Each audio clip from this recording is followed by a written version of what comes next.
Assalamualaikum warahmatullahi wabarakatuh. Baiklah, saya akan menjelaskan teori-teori pembelajaran ya Bunda. Jadi di sini saya menemukan teori pembelajaran itu ada 6. Yang pertama, hakikat belajar dan juga pembelajaran ya Bunda. Jadi apa itu perbedaan belajar dan juga pembelajaran? Yang pertama itu adalah belajar.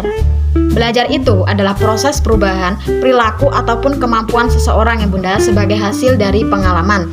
Jadi kenapa kita sering sekali mendengarkan kata orang berbicara belajar dari pengalaman. Jadi pengalaman itu bisa merubah seseorang entah menjadi lebih baik ataupun lebih buruk. Itu adalah proses belajar Bunda. Entah itu perubahan yang ditimbulkan biasanya perubahan pengetahuan ataupun kognitif, kemudian sifat ya Bunda, afektif, kemudian dan keterampilan Bunda. Jadi dari pengalaman kita itu akan menimbulkan beberapa perubahan penting Bunda. Selanjutnya di sini ada ciri-ciri belajar Bunda. Biasanya belajar itu terjadi karena pengalaman, bukan karena kematangan biologis semata Bunda. Meskipun orang tersebut sudah berusia banyak, meskipun dia sudah tua, tapi jika pengalamannya itu masih sedikit, maka dia masih kalah dengan orang yang berumur muda tapi pengalamannya sudah banyak Bunda. Seperti itu kira-kira. Selanjutnya ada pembelajaran. Jadi apa itu pembelajaran? Pembelajaran merupakan proses interaksi antara peserta didik dengan pendidik dan sumber belajar Bunda. Jadi pembelajaran itu terjadi pada suatu lingkungan belajar untuk mencapai tujuan pendidikan tersebut Bunda. Jadi yang dikatakan pembelajaran itu adalah ruang lingkupnya ya Bunda. Ada yang terjadi pada pendidiknya atau guru, kemudian peserta didiknya atau muridnya, dan juga dengan media yang dipakai untuk pembelajaran tersebut, entah itu buku, internet, atau media sosial lainnya Bunda. Jadi pembelajaran itu kegiatan yang dirancang dan difasilitasi oleh guru Bunda agar peserta didik dapat belajar secara optimal. Ada beberapa teori Bunda, beberapa teori yang menjelaskan tentang belajar dan pembelajaran. Yang pertama ada teori behaviorisme. Behaviorisme ini ada beberapa tokoh Bunda. Yang pertama ada Ivan Pavlov, classical conditioning, kemudian B.F. Skinner yaitu dengan operant conditioning. Selanjutnya ada Edward Thorndike yaitu Law of Effects, kemudian John Watson. Jadi prinsip utamanya yaitu belajar adalah perubahan perilaku yang dapat diamati akibat stimulasi ataupun rangsangan dan respon atau reaksi Bunda. Jadi faktor lingkungan itu lebih berpengaruh ya Bunda dari faktor internalnya. Selanjutnya ada penguatan dan juga hukuman untuk menentukan perilaku belajar. Makanya pada instansi sekolah itu ada juga hukumannya untuk konsekuensinya. Misalnya ada anak yang tidak ikut pramuka maka dia akan didenda, begitu ya Bunda. Ada teori kognitivisme Bunda. Tokohnya yaitu Jean Piaget, Jerome Bruner, kemudian Robert Gaffney dan juga David Ausubel. Jadi pada teori ini mereka mempunyai prinsip utama.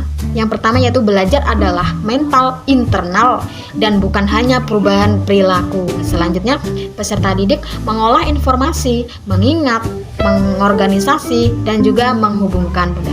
Yang selanjutnya ada struktur pengetahuan dalam otak, menentukan cara seseorang itu memahami dunia Bunda. Selanjutnya ada guru harus membantu anak untuk memahami mengapa dan juga bagaimana, bukan hanya apa. Jadi kita harus membantu anak mengapa hal ini bisa terjadi dan juga bagaimana solusinya. Kita bisa memberikan masukan dan juga solusi. Teori konstruktivisme, yang mana teori ini tokohnya adalah Jean Piaget, kemudian Lev Vygotsky, yang memiliki prinsip utama yaitu pengetahuan dibangun dari diri sendiri ya Bunda, dibangun dari anak tersebut. Jadi pengetahuan itu dibangun sendiri oleh anak, bukan ditransfer dari guru Bunda. Kemudian belajar terjadi melalui pengalaman nyata, interaksi sosial dan juga refleksi. Selanjutnya peran guru itu sebagai fasilitator dan juga pembimbing Bunda, bukan sebagai sumber utama informasi. Jadi seorang guru dalam teori ini merupakan sebagai fasilitator saja Bunda dan juga sebagai pendamping. Selanjutnya kita serahkan kepada anak yang akan mempelajarinya Bunda. Selanjutnya itu pentingnya zona perkembangan proksimal atau ZPD. dan juga scaffolding atau dukungan sementara ya Bunda. Pembelajaran ini kita bisa menggunakan pembelajaran berbasis proyek misalnya atau eksplorasi dan juga bermain.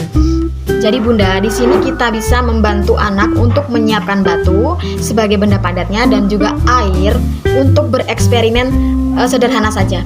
Misalnya kita minta kepada anak untuk memasukkan batu tersebut ke dalam air. Kemudian kita lihat bersama-sama dan kita tanyakan apakah batu ini akan mengapung atau tenggelam ke dalam air.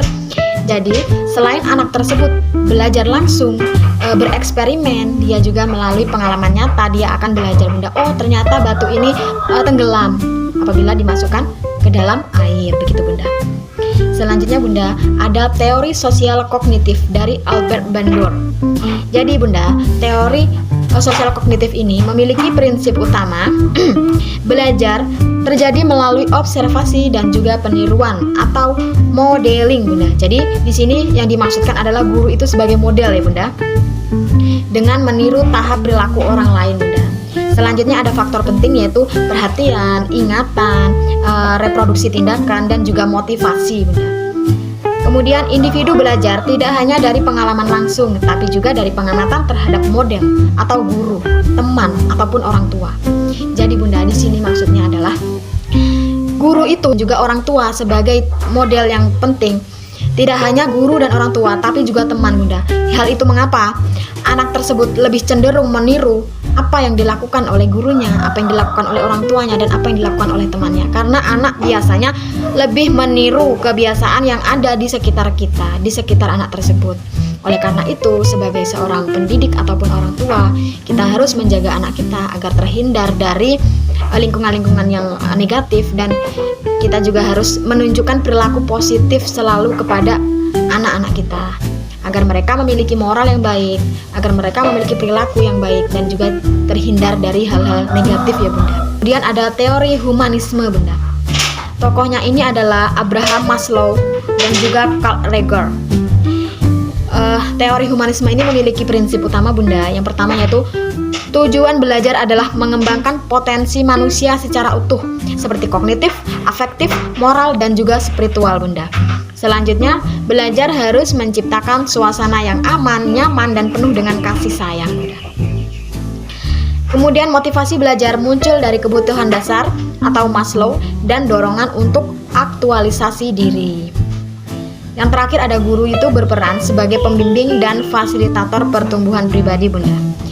Jadi di sini kita bisa ciptakan suasana kelas yang hangat dan bebas dari tekanan. Kita bisa menciptakan suasana yang nyaman, tenang, tentram. Kita bisa tidak memaksakan anak tersebut harus bisa, kamu harus bisa. Kita tidak boleh seperti itu. Kemudian hargai perbedaan anak. Misalnya ada anak yang pintar, ada anak yang biasa saja. Itu kita harus menghargai perbedaan mereka ya Bunda, karena setiap anak itu pasti memiliki perbedaan masing-masing, pasti memiliki ciri khusus masing-masing Bunda. Mereka itu adalah makhluk yang unik ya Bunda. Selanjutnya Bunda, fokus pada proses Bunda, bukan hanya hasil akademiknya saja. Jadi kita fokus kepada proses mereka, jangan kepada hasilnya. Meskipun nanti hasilnya baik, kalau prosesnya tidak baik itu percuma saja Bunda. Jadi kita harus secara menyeluruhnya Bunda. Kemudian beri ruang refleksi diri dan pengembangan emosi. Biarkan mereka itu mengekspresikan apa yang mereka inginkan. Biarkan mereka mengekspresikan apa yang ingin mereka ungkapkan Bunda. Kita jangan membatasi apa yang ingin mereka sampaikan.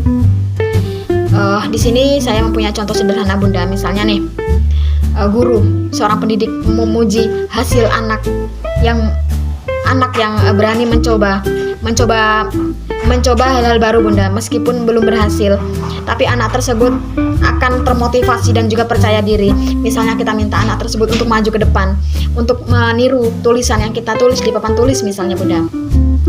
Namun hasilnya belum maksimal seperti yang kita inginkan. Meskipun begitu kita harus tetap memuji hasil tersebut. Karena apa? Nanti anak itu akan termotivasi, anak akan lebih semangat. Selanjutnya yang terakhir ada teori neuroscience dalam pembelajaran yang modern Bunda. Prinsip utama di sini yaitu belajar melibatkan aktivitas otak dan sistem syaraf Bunda. Pembelajaran efektif terjadi jika otak berada dalam keadaan nyaman dan juga termotivasi. Kemudian emosi dan hubungan sosial mempengaruhi memori dan konsentrasi Bunda. Jadi anak yang bad mood, anak yang berasal dari hubungan sosial yang kurang baik, anak yang tadinya dari rumah itu dimarah-marah, anak yang dalam hatinya itu masih cemas, ada rasa kecewa, dia itu akan sulit untuk berkonsentrasi untuk belajar, Bunda. Kemudian pengalaman sensorik dari visual, auditori, dan juga kinestetik, Bunda, memperkuat jalur sinapsis otak.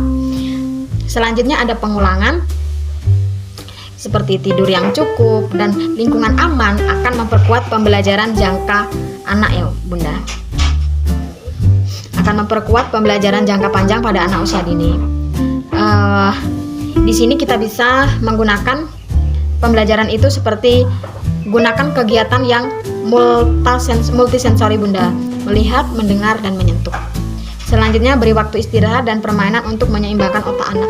Kita jangan hanya saja fokus kepada belajar, fokus kepada buku, pensil, dan juga ke papan tulis, tapi kita juga harus memberikan permainan anak, misalnya ice breaking, atau kita bisa mengajak anak untuk seru-seruan dengan aktivitas yang lainnya agar mereka itu seimbang, Bunda, tidak stres hanya memikirkan pelajaran saja begitu. Jadi, Bunda, itu tadi yang dapat saya jelaskan mengenai belajar dan juga pembelajaran serta teori-teorinya. Apabila saya ada kesalahan, saya mohon maaf. Saya akhiri. Wassalamualaikum warahmatullahi wabarakatuh.